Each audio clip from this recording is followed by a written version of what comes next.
Hi guys, welcome to my channel, Carry On Cuisines. Today we will be making beef stew. If you are new here, feel free to take a look at my other videos. Subscribe and press the bell notification so you can always get my latest videos. So in our beef stew, we will need 3 pounds of beef chuck cut into 1-inch cubes.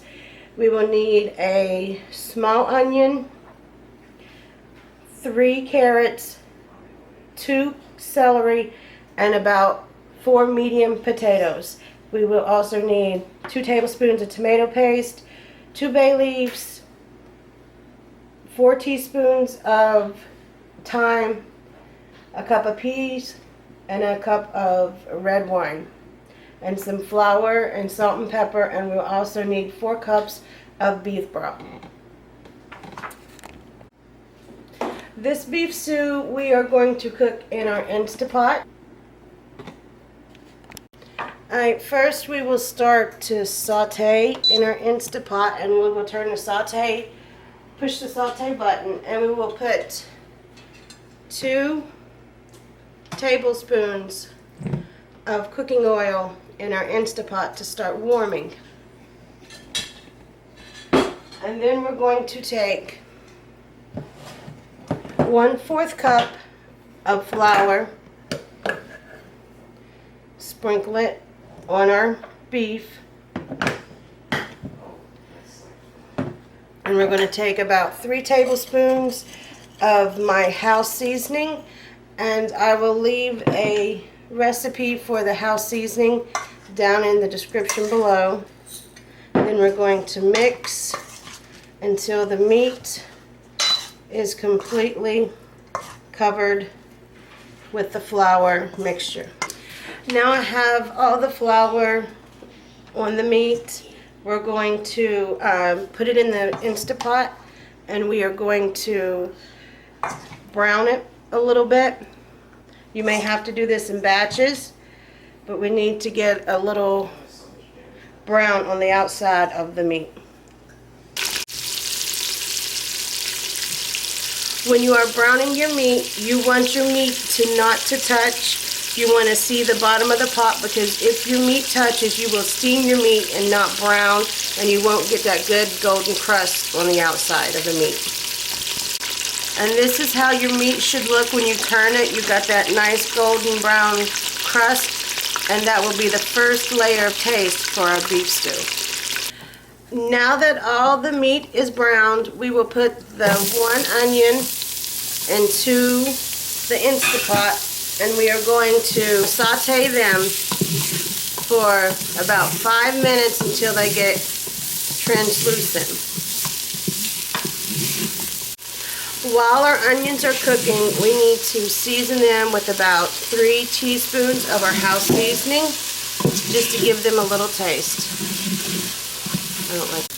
Now that the onions are done, we're going to put 2 tablespoons of tomato paste in with the onions, and we're going to cook them for 2 minutes. Now we are going to add 1 tablespoon of all-purpose flour, and we are going to cook the flour so we don't get that raw flour taste.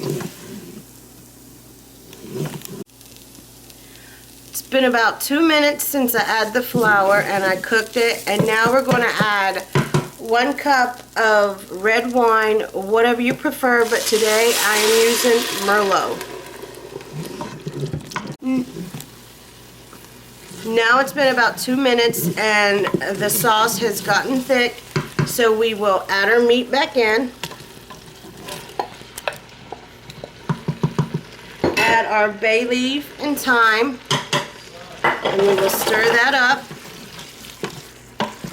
and then we will add our 4 cups of beef broth.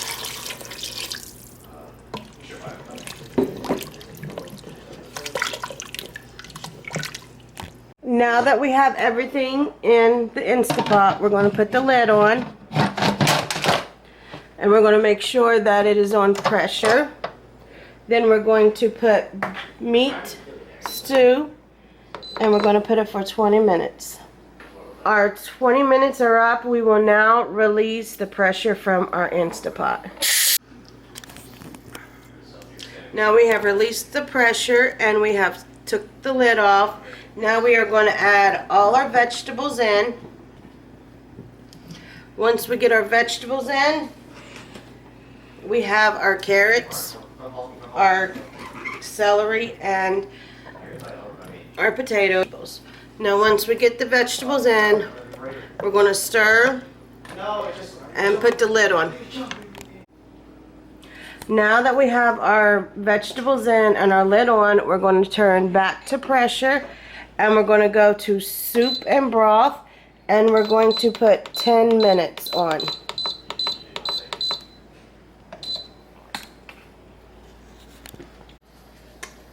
Now that the 10 minutes are up, I'm going to release the pressure. Now that the pressure has released, I'm going to remove the lid.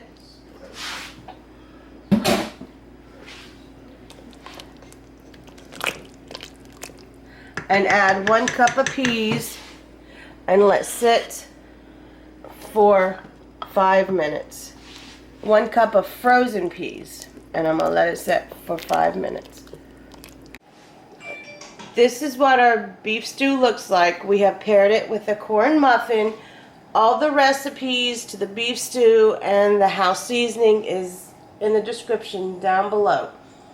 Thank you for watching. Don't forget to like, subscribe, follow me on Instagram, and comment down below what you would like to see me cook in a future video. Thank you.